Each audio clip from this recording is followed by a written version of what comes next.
Coast to coast, the street racing scene has exploded all over the country. And a ragtag group in New Orleans might be among the best. After years of ruling the stage of street racing, Street Outlaws built itself into a whopping $10 million franchise. But that kind of money didn't come from production magic. It came from the drivers, the ones risking everything to keep the action real and the views climbing. Who was making money behind the scenes?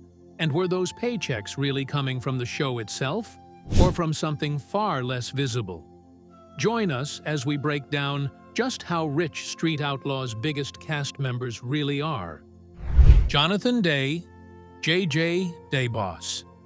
20 years before JJ made it to Street Outlaws, he had just finished his 8 years and 1 month sentence in federal prison. And how he landed there is no joke. He grew up impoverished, the only child of a Pentecostal mother, and his family worked as roofers. So JJ did what he had to do, gambling, hustling, and taking whatever work he could find to earn a few dollars, all of which went back into his cars. That desperate scramble for money eventually led him down the wrong path, landing him in prison for multiple accumulated felonies. When JJ got out, he went back to work as a roofer, the family trade. And for 20 long years, that was his life. But here's the thing about JJ. He never stopped racing. Even while he was roofing, he was building a reputation in the underground Memphis street racing scene. He and his family, his wife Trisha, his cousin Precious, and eventually his son, Dog Boy, were dominating most of the street racing that happened in Memphis. So, when the producers of Street Outlaws decided to expand their hit show with a spin-off in Memphis, where JJ was leading the underground racing, the producers approached him directly. During the show's run, JJ earned roughly $20,000 to $30,000 per episode. With that income, he officially founded his shop, South Memphis Street Racing, a full-service customization and repair hub that brings in roughly $500,000. He also launched a clothing line called Memphis Street Racer and built a business around buying cheap cars, fixing them up, and flipping them for profit. His personal race cars, including his signature rides like Old Heavy and Crow, are valued at over $150,000 each. Despite all those financial obligations, and despite starting from a childhood of poverty and losing nearly a decade of income to prison, JJ's estimated net worth is $4 million. JJ Dayboss might have had it easy, but the next cast member we're about to unveil wasn't even a driver to begin with. How did he survive in that world? Ryan Martin. Ryan grew up in Ohio, where his passion for cars started in high school. He saved up his money and bought a 1989 Mustang as soon as he got his license, spending nearly every weekend at the drag strip. But here's what's interesting. He didn't start as a driver on Street Outlaws. For years, he worked behind the scenes as the co-owner of B&R Performance in Oklahoma City, a shop that builds and tunes high-performance race cars for other drivers like Freakin' Ryken and Jackie Knox. When he saw them struggle on the show, he thought to himself, I know we can do better than that. So he decided he was ready to take to the streets himself. When Ryan finally joined the original Street Outlaws 405 list in 2018, he brought his now legendary 2010 Camaro, nicknamed Fireball, and immediately showed he was a serious contender. Under the hood, the Fireball is a monster, packing a Proline-built 572 cubic-inch billet engine capable of producing nearly 5,000 horsepower, with a price tag well over $200,000. He quickly proved his skill by winning the Street Outlaws, No Prep Kings Championship in 2018, and made sure to defend his title by winning it again, making him one of the most successful drivers in the show's history. Ryan Martin earns his net worth of about $2 million from several different streams, Like most top cast members, he reportedly makes about the average pay per episode from his TV appearances, which adds up to an estimated annual salary of around $400,000 from the show alone. But his biggest asset is his business acumen. As co-owner of B&R Performance, he has built a top-tier shop and has also launched his own brand, Fireball Speed Shop, which sells car parts and accessories to street racing enthusiasts across the country. On top of all this, he runs a successful YouTube channel where he shares his racing experiences and behind-the-scenes looks. While most people depend on those episode checks, this next person literally forgets he gets one. How does a TV paycheck become nothing more than pocket change? Robin Roberts. It might be hard to believe that Robin Roberts wasn't always the confident CEO and racer fans see on television. Growing up, he struggled with a severe stutter, a challenge that made him incredibly introverted and kept him from expressing himself. But whenever he sat in his small blue 1972 Challenger, he felt a sense of freedom and control he didn't have anywhere else. But racing on the streets had a dark side, and by his early 20s, Robin wasn't quite the introvert anymore. Needing a fresh start, he left it all behind and headed to Arizona, a journey he has previously called leaving Sodom and Gomorrah behind. There, he took a job as a field mechanic and climbed the ladder, moving from mechanic to management and then to ownership. Now, he's the chairman and CEO of Central Power Systems and Services, a company with over 420 employees operating out of multiple locations. Robin's TV paycheck is just pocket change for a multimillionaire CEO.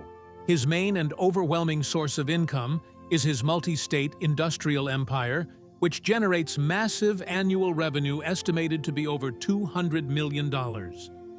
Robin's biggest financial challenge came not from a poor business decision, but from a moment of lost control.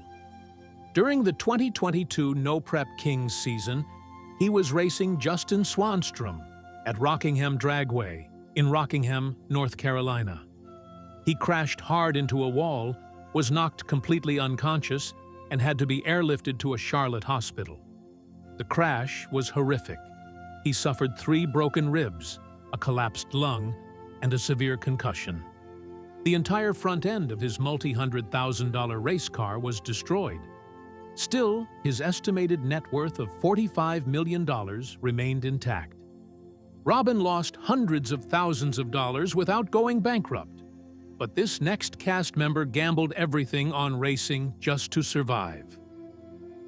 How much is that gamble worth now? Jeff Lutz. Unlike most of the Street Outlaws cast, who grew up wrenching on cars with their fathers, Jeff was born into a family that had zero interest in automobiles. His dad bought him a 1974 Nova hatchback when he was just 14, but he wasn't allowed to drive it because he was too young. It wasn't until the late 1980s when Jeff went to a drag strip with his brother and drove his brother's 1970 Camaro that something clicked. He was hooked by the speed, the noise, and the adrenaline. He wanted to pursue a career in racing, but he had bills to pay. After graduating from high school, he worked as a bricklayer, running his own masonry crew for years. But when the housing market crashed in 2008, his construction work dried up almost overnight. So Jeff made a hard pivot. He leaned fully into what he actually loved: cars. That decision turned out to be the best gamble of his life.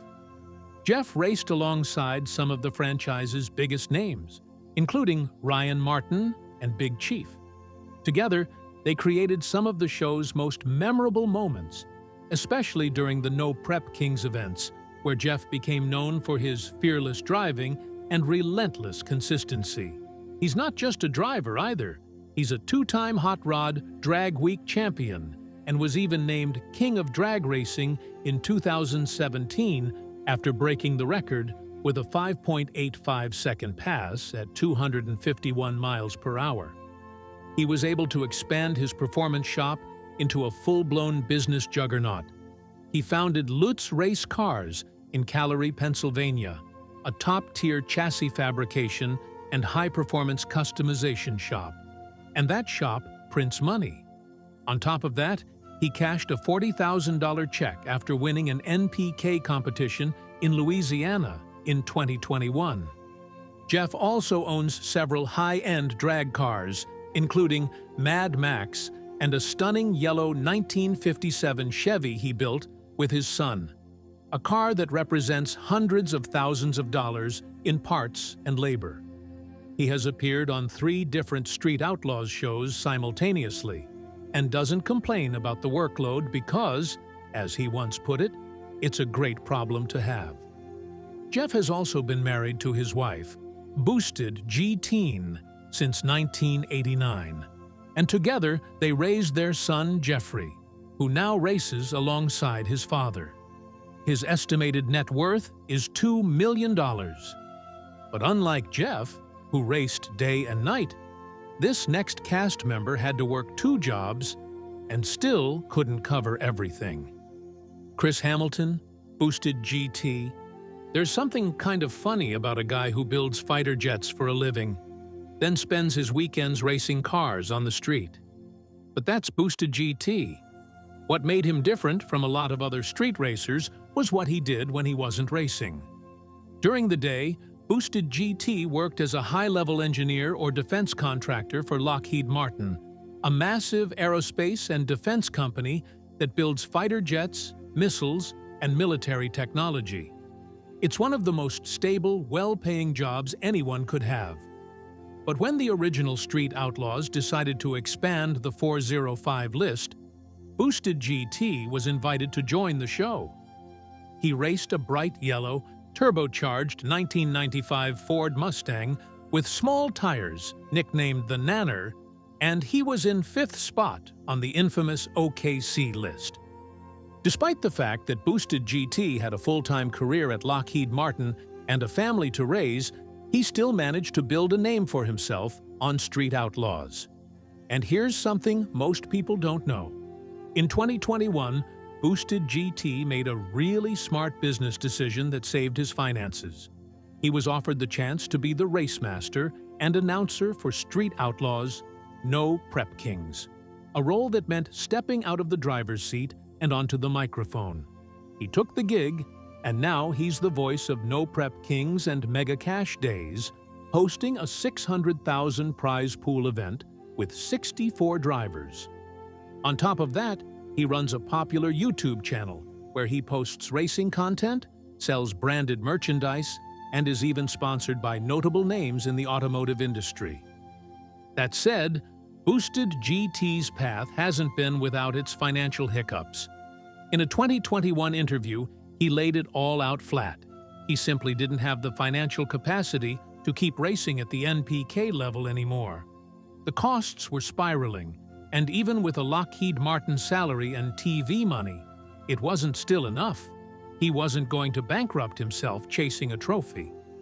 That's why he made the shift to Race Master. Also, he and fellow Street Outlaws racer Kayla Morton, with whom he has a son named Cooper, have reportedly split up, which likely added personal and financial complications. But his estimated net worth is $1.5 million. While Boosted GT escaped financial bankruptcy, this next person almost lost his life and legacy in a fire. What did it take to recover from that trailer fire? James Goad, the Reaper. When Street Outlaws came calling, James the Reaper Goad was a natural fit for the Oklahoma City 405 list. He joined the core crew and became known for his stubborn, fearless style in that signature Camaro, building some of the most intense moments for fans on the show. But here's the financial reality check that most fans miss. His per-episode check was never pure profit. In 2022, racing in the No Prep Kings Tour, Reaper admitted he had nearly burned through a $50,000 budget for the tour.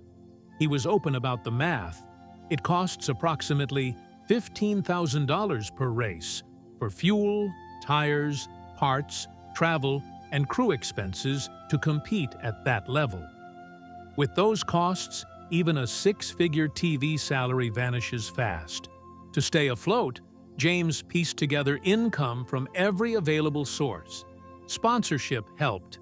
J.E. Pistons was one of his longest-running partners, designing custom pistons for his engines. Merchandise sales and public appearances at car shows added smaller but critical revenue streams. He also served as a co-creator of the No Prep Kings format, a behind-the-scenes role that came with its own financial opportunities. But in December 2020, a disaster knocked James out. On the way home from a race at Extreme Raceway Park in Ferris, Texas, his trailer caught fire. Even with insurance, the estimated loss was a staggering $200,000. The fire nearly ended his career. James was so devastated, he seriously considered quitting for good. But an outpouring of fan support and his wife Stacy's persistence pulled him back. He partnered with Tyree Smith of Tech Performance to finally build the full support team he'd always lacked, and slowly clawed his way back to the track with the Red Reaper Camaro. He has no desire to relive the uncertainty of his lowest moments, but his estimated net worth stands at $1.5 million. If James could bounce back after such loss, why would the face of a franchise walk away from the cameras for good? Justin Shearer, Big Chief. When Big Chief was 12, his family moved to Oklahoma City, and that's when things got serious. He'd ride his bike to Old Route 66 just to watch the local crews race. Didn't have money for a car yet, so he watched and waited. He worked odd jobs, gas station clerk, whatever he could find, until he finally scraped together enough for his first car, a 1972 Pontiac Le Mans. He named it the Crow. 14 years later, in 2006, Big Chief had climbed to the top. That year, the first 405 list of Oklahoma City's fastest street racers was released. And right there at number 1 was Big Chief. He became the guy everyone had to beat. So when Discovery Channel came looking for a crew to build a reality show around, they didn't have to look far. Street Outlaws premiered in 2013, and Big Chief was the unofficial leader of the 405 crew and the race master. Over 100 episodes across 15 seasons, he became the face of the entire franchise. Now let's talk about money. Big Chief earned an estimated $20,000 to $30,000 per episode during his peak years on Street Outlaws. But he never relied on just that. He co-owns Midwest Street Cars Automotive with Shawn "Murder Nova" Ellington, a full-service performance shop in Oklahoma City. His YouTube channel, also called Midwest Street Cars, has hundreds of thousands of subscribers and generates ad revenue. He's got a clothing line and a merch store selling shirts, hats, and other gear bearing his brand. He does paid appearances, speaking gigs, and brand deals. His 1972 Pontiac Le Mans, the Crow, is worth an estimated $200,000. In total, he's managed to build a diversified income stream that doesn't collapse if the TV checks stop. But Big Chief has taken financial hits, no question. The most public one? His divorce. After more than a decade together, he and Alicia separated in 2017 and finalized the divorce shortly after. Beyond that, he's crashed more than one car over the years.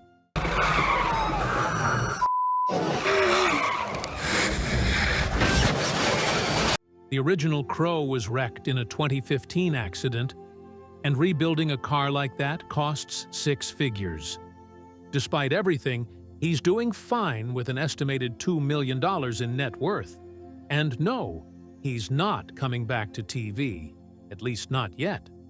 Because for Big Chief, the race was never about the cameras anyway. Fans of the show know all about Big Chief's best friend and how their friendship came crashing. But how did Shawn come out of it richer than ever? Shawn Ellington, the murder nova. Shawn Ellington has a line he likes to repeat. "I've always been famous, just not everyone knew it yet." One night in 2005, not long after Shawn moved to Oklahoma, he spotted a crowd of cars gathered on an abandoned one-way street on his way home. He pulled over, and that's when he found the underground street racing scene. Somehow, he knew immediately that was where he belonged. He quickly became one of the most recognizable faces on the show, driving the car that gave him his nickname, the Murder Nova, a murderous 1969 Chevrolet Nova that struck fear into everyone on the list. But before the TV checks started coming, Shawn's day job had nothing to do with cars. He owned and operated a power line business with a friend, working as a utility lineman, one of the most dangerous trade jobs in America. By most reliable estimates, Shawn Ellington's net worth sits at a solid $2 million. Like others, he earned the average pay per episode during his peak years on the show, but a huge chunk of that went straight back into the car. He was the co-owner of Midwest Street Cars Automotive, alongside his former best friend and partner, Justin Big Chief Shearer. That shop was a gold mine, bringing in revenue from custom builds and repairs for clients all over the country. However, in 2021, the partnership soured when the two decided to part ways. He channeled his ambition into a brand new venture, 182 Customs, a full-service performance and restoration shop he runs with his son, Aiden, and his father, Richard. It pays the bills and keeps the family together. On top of the business income, Shawn rakes in cash from sponsorship deals, notably Ram Jack, a foundation repair company, a thriving merch brand called the Outlaw Shop, YouTube ad revenue, and public appearances. Who do you think is the smartest moneymaker from the show? And which cast member had the toughest road to success? Share your thoughts with us in the comments section. Remember to like, share, and subscribe for more. Also, click the next video showing on your screen. You will enjoy it.